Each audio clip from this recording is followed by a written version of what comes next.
Obrolan keren BKKBN. FKK ini kan baru satu-satunya di Indonesia. Wah. Kalau kata nenek kami banyak anak banyak rezeki kan dulu gitu kan ya. Tapi kan sekarang tidak. Betul. Sedikit tapi berkualitas. Iya. Kan itu yang kita mau. Nah, menyampaikan itu ke masyarakat kan harus dengan cara atau teknik yang gimana gitu. Iya. Assalamualaikum warahmatullahi wabarakatuh. Halo Sobat Kemenduk Bangga dimanapun berada. Kembali lagi bersama Yaya Nunsi Wijayanti dalam program Upscan Obrolan Keren BKKBN. Hari ini yang luar biasa sekali ya, walaupun dengan keadaan yang kadang panas, kadang hujan, tapi tidak menyurutkan semangat kita. Dan seperti biasa, kalau ada Upscan pasti ada narasumber yang keren juga yang kita undang pada hari ini. Langsung saja kita sapa Ibu Sri Widiarti SEMPD selaku Ketua Forum Komunikasi Kader Institusi Masyarakat Pedesaan Perkotaan Bangga Kencana Masa Bakti 2025-2029. Assalamualaikum Ibu. Waalaikumsalam warahmatullahi wabarakatuh. Gimana kabarnya hari ini Bu? Alhamdulillah sedikit flu. Ya. Iya Bu, benar-benar kita harus mengikuti musim sepertinya. Ya. Perjalanan ke sini aman? Alhamdulillah. Diantar tadi atau seperti apa? Diantar. Masya tadi. Allah. Nah, hari ini kita akan membahas tentang bergerak bersama kader dalam menguatkan peran komunitas untuk keluarga sejahtera. Yang pastinya Ibu ini juga salah satu ujung tombak program Bangga Kencana. Tapi sebelum kita ke tema, Bu Ian mau tahu dong, Ibu aslinya Bengkulu atau ada Jawa-Jawanya? Kayaknya ada Jawa-Jawanya ini. Tebakannya Iya. benar. Kalau keturunan saya Jawa, Keturunan Jawa. tapi saya lahir dan besar di Bengkulu, hidup di Bengkulu. Oke, sekolah di sini artinya? Sekolah semuanya di Bengkulu. SD, dari SMP, Iya. SMA, kuliah? Ya, kecuali kuliahnya Oh, kuliah di mana Bu? di Jakarta. Di Jakarta. Wah, Ibu ini selaku Ketua Forum FKK, kepanjangannya Forum Komunikasi Kader. Tapi sebelum ke FKK, Ibu aktifnya di mana bekerjanya sebelum di FKK ini? Aktivitas sehari-hari ya. Kalau selain kepala sekolah di sebuah TK, namanya TK Rukun. Masya Allah. Jadi TK Rukun, kemudian kita berintegrasi dengan Posyandu Rukun, lalu kemudian ada Bina Keluarga Balitanya juga, namanya BKB Rukun. Masya Allah, nyambung ya? Iya, jadi kegiatan terintegrasi itu, kemudian di organisasinya juga saya pernah aktif di PKK, di kecamatan, kemudian di Himpaudi, Himpunan Pendidik dan Tenaga Kependidikan di Kota Bengkulu, sempat menjabat sebagai ketua juga pada periode yang lalu. Sekarang sudah berganti, saya istirahat karena kondisi yang tidak memungkinkan untuk itu. Jadi alhamdulillah teman-teman masih mempercayakan saya untuk menemani mereka, mengawal mereka dalam berkiprah di dunia dibilang untuk mensejahterakan masyarakat terutama keluarga. Masya Allah. Kenapa tertarik di FKK Bu? Sebelumnya tahu FKK dari mendengar dari siapa atau informasinya? FKK ini kan baru satu-satunya di Indonesia. Wah, keren, tepuk tangan dulu dong. Dan baru Provinsi Bengkulu yang memiliki keren sekali. Semacam dibilang organisasi kita masih masih kecil ya, karena kita baru awal memulai, dan itu terinspirasi dari keinginan teman-teman supaya kita itu memiliki wadah yang bisa menampung apa sih yang keluhan mereka di lapangan, kemudian apa sih kendala mereka di lapangan, mereka tuh pengennya apa sih gitu kan, seperti itu. Jadi ini mau disampaikan lewat mana gitu kan. Akhirnya ya dengan berbagai inspirasi yang dari masyarakat yang mayoritas mereka adalah ibu-ibu, ya kan, mayoritas mereka adalah ibu-ibu, kita ngerti ya perasaan ibu-ibu seperti apa gitu. Kita berperasaan ya wanita itu. Iya benar. Nah, akhirnya ya udah gimana kalau kita bentuk satu wadah ya, kita bikin satu wadah yang bisa mengayomi mereka. Cuma kita pengen siapa ini bisa pegang kita, gitu kan.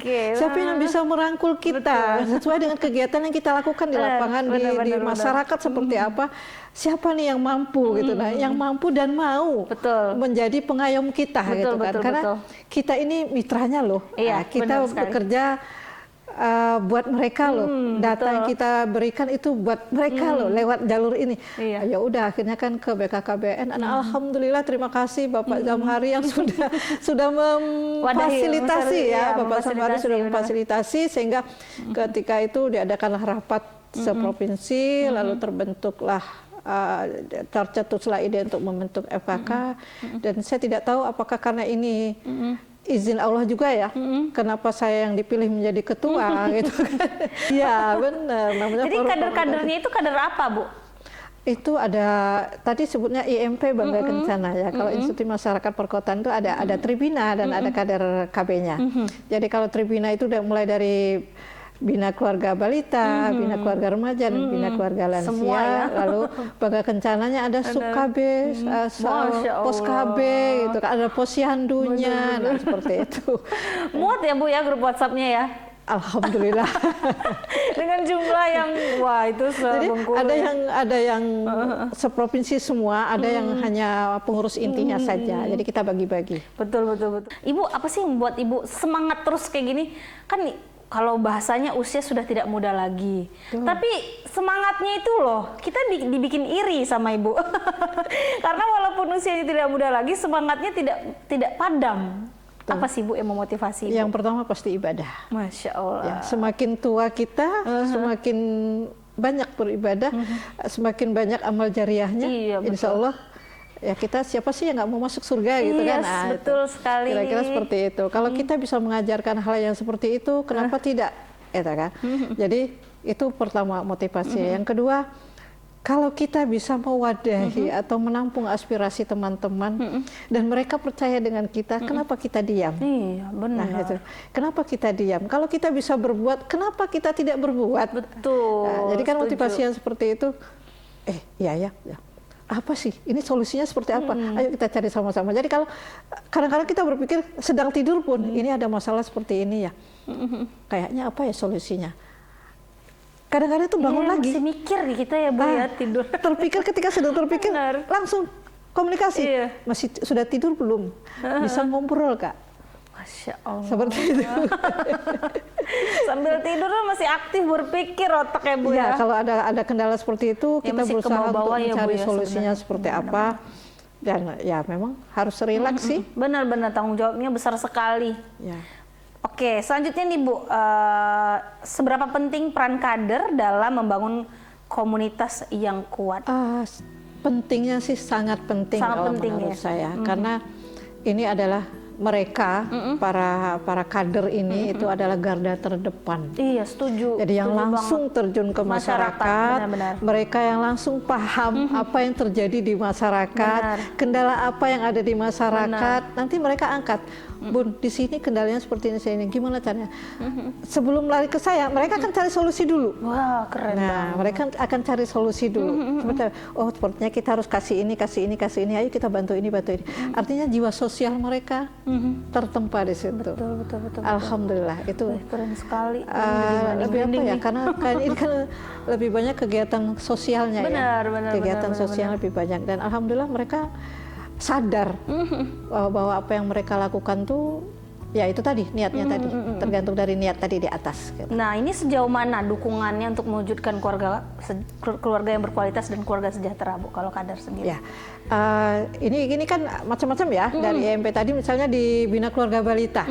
Di Bina Keluarga Balita itu orang tuanya yang dibina, ya kan? Orang tuanya dibina. Bagaimana yang sih orang tua ini? Ya harus membesarkan balitanya dalam kondisi yang seperti apa, dari umur 0 sampai 6 tahun gitu kan, sampai 5 tahun ke atas. Itu seperti apa sih? Karena kebutuhan anak, perkembangan kebutuhan anak dari 0 sampai 1 tahun itu berbeda dengan anak umur 1 sampai 2 tahun. Betul. Ya, jadi caranya seperti apa gitu kan? Itu mereka harus paham. Nah, itu yang di Bina Keluarga Balita. Kalau di Posyandu, ini anak umur sekian harus dikasih imunisasi apa. Nah, jadi kolaborasinya dengan puskesmas tentunya kan, karena kader nggak ada yang dilatih untuk menyuntik ya. Iya, benar. Kader nggak ada yang dilatih untuk menyuntik, kemudian memberikan imunisasi dan obat cacing itu semua kan di puskesmas. Jadi dengan dinas kesehatan, alhamdulillah itu ya, harus ya? bekerja sama dengan baik. Wah, keren sekali. Ini artinya ada kegiatan kader yang langsung dirasakan manfaatnya oleh ada, ya. masyarakat. Contohnya lagi kan kalau misalnya di KB sub KB-nya, mereka mencari akseptor nih, kata PLKB-nya kita butuh Nyebar akseptor nih, Bu, nih. ya. Ada spiral gratis, ada IUD gratis, ada ini gratis gitu kan. Terus cepat cari akseptornya. Dan mereka semangatnya terkadang begini. ada honornya nih kalau dapat yang itu kan. Nah, itu kan salah satu motivasi motivasi menambah uang jajan mereka. Kalau yang Ibu temukan sekarang tantangan seperti apa?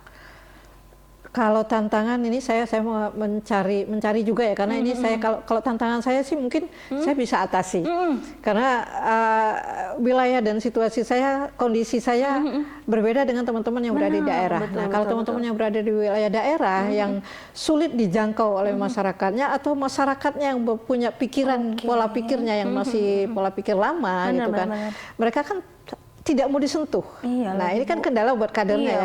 Gimana sih merayu orang itu supaya mau ber-KB misalnya, itu aja. Kalau kata nenek kami banyak anak banyak rezeki kan dulu gitu kan ya. Tapi kan sekarang tidak. Sedikit tapi berkualitas. Nah kan itu yang kita mau. Nah menyampaikan itu ke masyarakat kan harus dengan cara atau teknik yang gimana gitu. Supaya tidak tersinggungnya orang atau masyarakat dengan perkataan kita, dengan ucapan kita. Supaya dia, oh iya ya benar kata ibu itu. Walaupun mungkin kadernya lebih muda dari orang itu gitu kan. Benar-benar. Artinya semakin luas jangkauan mereka, semakin penting juga kolaborasi dong, Bu. Betul. Dengan instansi-instansi lain. Betul. Menurut Ibu, instansi mana yang mungkin saat ini tuh lagi pengen sekali Ibu dekatin atau mungkin belum kerjasama dengan kita? Kalau sekarang kan yang sedang merangkul kita gitu ya. Iya, yang merangkul dan memeluk kita itu. Mulai dari BKK BAN provinsi, kemudian kota, lalu kemudian kabupaten. Seperti itu sudah pasti itu merangkul kita. Lalu kemudian dinas kesehatan karena mereka juga bekerja sama dengan posyandu. Ada posyandunya, jadi puskesmas itu sepertinya bukan hal biasa, tapi mutlak mereka bekerja sama dengan masyarakat karena mereka berada di layanan masyarakat juga kan seperti itu. Kemudian yang pasti pendidikan, pendidikan juga sudah pasti itu harus ada. Dan sekarang ada layanan posyandu yang 6 standar layanan minimal itu. Jadi ada PUPR-nya. Nah, iya. Keren sekali. Jadi PUPR itu nanti mereka tugasnya memantau masyarakat, misalnya ya rumahnya tidak layak huni. Nah, itu nanti kan akan diberikan bantuan. Tapi itu kalau di wilayah beberapa daerah sudah ada yang jalan, tapi ada juga yang belum. Ya. Wah, jadi program ini baru, sepertinya program pemerintah baru. PDKT sama kita ya Bu ya? Harus karena kita kan artinya sudah menyentuh masyarakat. Sudah di masyarakat. Terkait tupoksi selama kurang lebih 1 tahun ini, ada hal-hal mungkin yang Ibu lakukan terkait dengan pembelajaran pendekatan ke masyarakat mungkin, ke kader-kadernya, atau Ibu membuat pelatihan-pelatihan tersendiri gitu Bu? Kalau pelatihan tersendiri belum ada, tapi kan kader ini ada juga perhatian dari pemerintah setempat gitu kan, misalnya dari puskesmas, walaupun hanya beberapa jam. Itu kan, tapi udah seneng banget itu ya Bu? Ya, itu walaupun hanya beberapa jam, mereka sudah dapat ilmu baru. Gitu. Jadi kalau karakter itu, maka kalau sudah tertempa ya, sudah lama berkecimpung dengan masyarakat, mereka paham kan seperti apa sih mengangkat pribadi diri sendiri supaya bisa diterima oleh masyarakat itu seperti apa, makanya terus harus ramah, sopan, beradab gitu kan. Itu mereka sudah paham. Tapi kalau ilmu-ilmu baru ya itu tadi, itu pun kita menunggu undangan biasanya kader itu kan, karena tidak setiap saat ada. Berarti itu harus masuk ke harapan Ibu ya ke depannya ya. Ada pelatihan-pelatihan lagi, seminar-seminar lagi, penunjang lah bahasanya Bu ya. Supaya kadernya semakin semangat. Bu, kalau kader-kader ada nggak sih Bu yang malam-malam misalnya ngechat Ibu saya mau curhat nih gitu. Atau Ibu saya ada masalah bisa bantu nggak Bu gitu. Tengah malam gitu, ada nggak? Ada. Oh iya? Ada. Wah, itu Ibu apakah langsung on the spot balas atau nanti dulu lah, tidur dulu gitu? Saya chat dulu, masalah apa gitu, masalah apa yang mau ditanyakan. Oh iya? Kalau urgent misalnya kan masalah gini Bu dengan suami, ayo sebentar ya. Nah, saya turun. Saya turun dulu, ayo. Kenapa? Waduh. Bahkan pribadi ya Bu ya? Masalah biasanya seperti itu, masalah pribadi. Kalau masalah kader di masyarakat, mereka tunggu timingnya gitu. Lihat, oh Ibu ini pasti udah tidur gitu kan. Tapi kalau masalah pribadi seperti kita sediakan juga waktu. Ya Bu ya.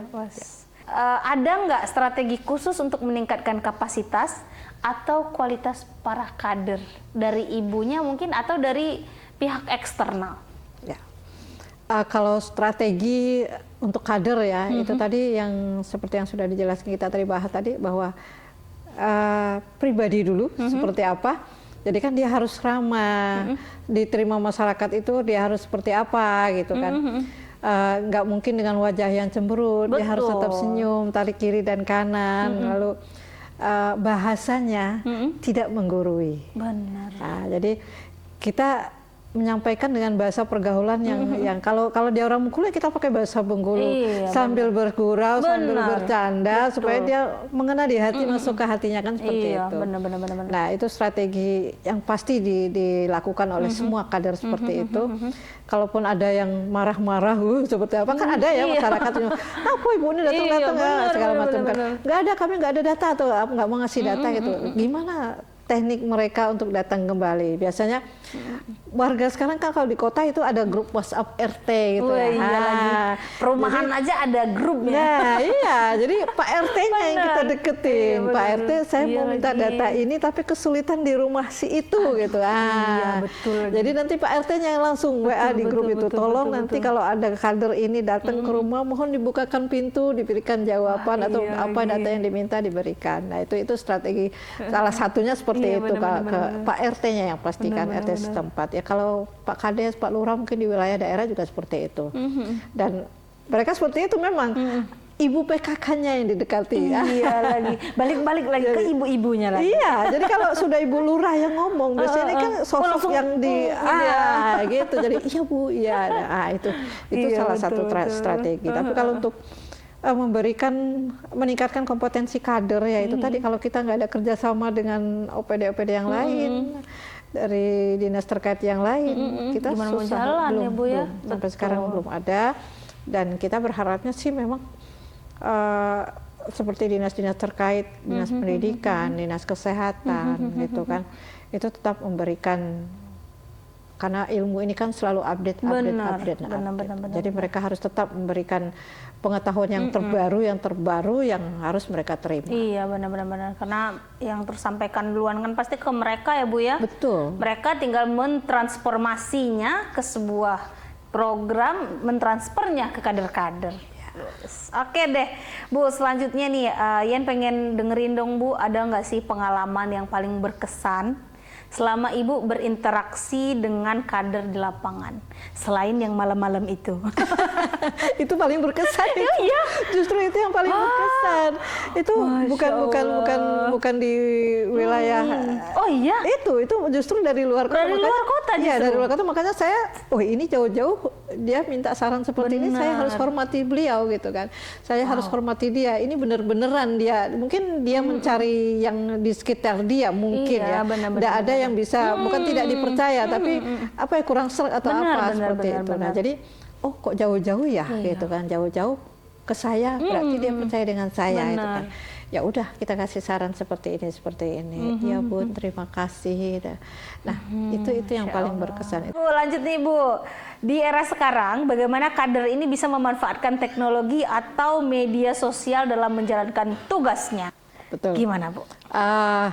Ini memang luar biasa sekali ya. Masalahnya kader-kader kita ini mau tidak mau, suka tidak suka, mereka dituntut untuk mengikuti kemajuan zaman ya. Terutama kemajuan IT. HP sekarang sudah semakin canggih. Android sudah banyak, artinya kan. Dan mereka ibu-ibu walaupun sudah usianya sudah 50-an ke atas, sekarang mereka sudah sanggup bikin video. Betul. Dengan aplikasi-aplikasi yang ada di media sosial itu, misalnya Capcut atau TikTok atau apa. Sekarang TikTok yang paling banyak digemari ya. Iya. Nah, itu. Jadi alhamdulillah mereka mau belajar dan kepeduliannya juga mereka tidak malu untuk meminta tolong kepada anaknya. Belajar dengan anaknya. Gimana sih Nak, Mama mau bikin ini gitu atau Ibu mau bikin ini nih, gimana caranya? Nah, selain itu juga ketika mereka berkumpul, mereka ketemu, weh gimana sih bikin video ini? Oh ini buka ini. Nanti mereka saling ajarin mereka saling ajarin. Jadi alhamdulillah, walaupun sebenarnya sih kalau maunya kita yang sudah sepuh gitu kan bisa regenerasi supaya ini bisa berjalan terus. Tapi kan tidak mungkin kita membuang yang sepuh. Iya, Jasa mereka di sini sudah begitu lama, berkiprah sudah begitu lama. Ya kalau masih bisa dikasih ilmu yang seperti tadi, kita berkumpul kita belajar gitu kan. Kita berkumpul kita belajar. Nah seperti itu masih bisa berlaku. Ya alhamdulillah itu bisa dilaksanakan dengan baik gitu. Apalagi sekarang esimil. Data chatin, itu capaian. Iya, semuanya lewat link. Jadi mau tidak mau mereka harus bisa. Iya, aduh aku salut sekali sama ibu-ibu yang beda generasi dengan generasi milenial zilenial yang mau belajar, tidak malu untuk kadang nanyain ke yang lebih muda, ini Dek gimana nih Dek, bantuin dong. Iya. aku salut banget sama ibu-ibu yang semangatnya luar biasa. Bu, next Bu, harapan nih Bu.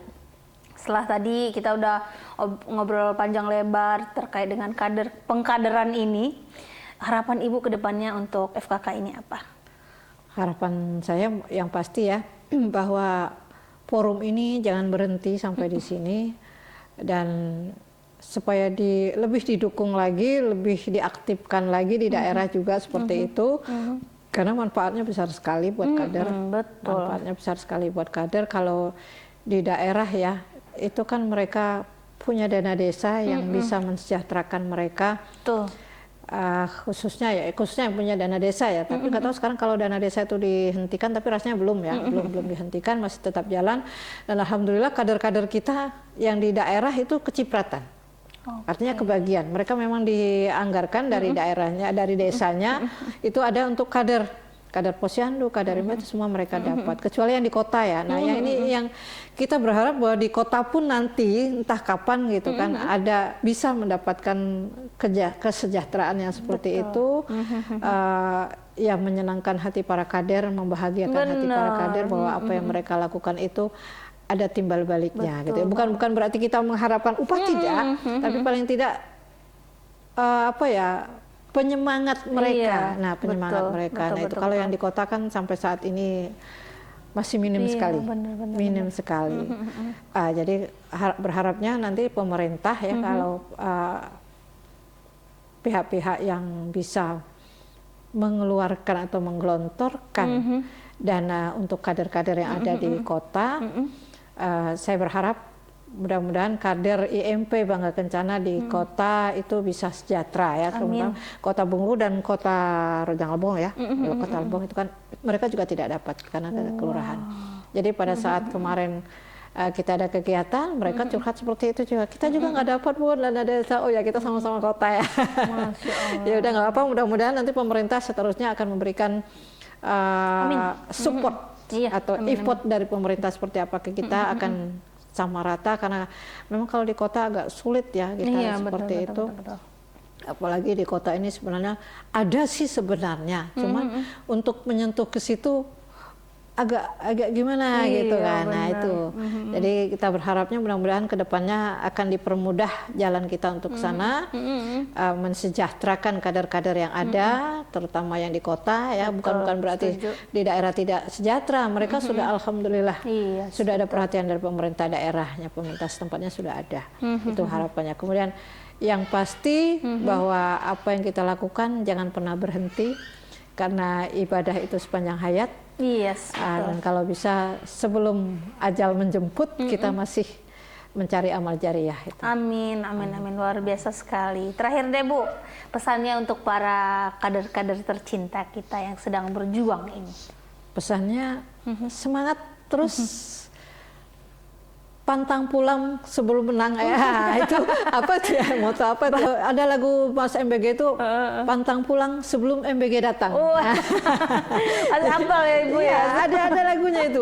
Jadi pantang pulang sebelum MBG datang. Jadi maksudnya bukan hanya MBG, tetapi kalau belum selesai apa yang kita lakukan, jangan berputus asa di tengah jalan. Selesaikan dulu.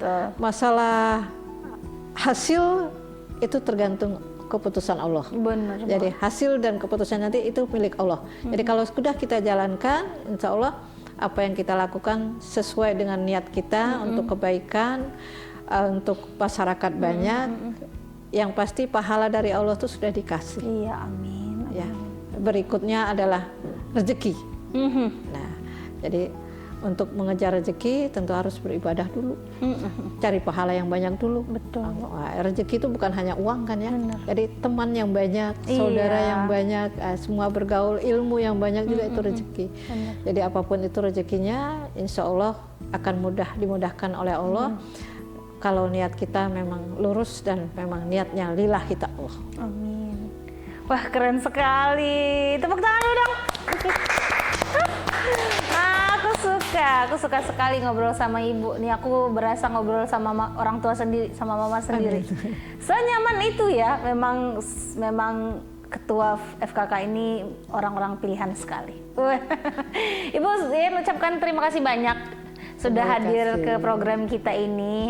Semoga Ibu sehat selalu. Amin. Dan insya Allah kita akan undang lagi mungkin ketika ada gebrakan-gebrakan lagi. Amin, insya Allah, terima kasih. Ibu sehat selalu ya Bu ya. Amin. Salam dengan keluarga di rumah. Ya, siap. Dan Sobat Gemenduk Bangga, terima kasih sudah menyaksikan Opscan episode ini. Kita akan ketemu lagi di Opscan selanjutnya. Wassalamualaikum warahmatullahi wabarakatuh. Ketemu lagi kapan-kapan. Dadah.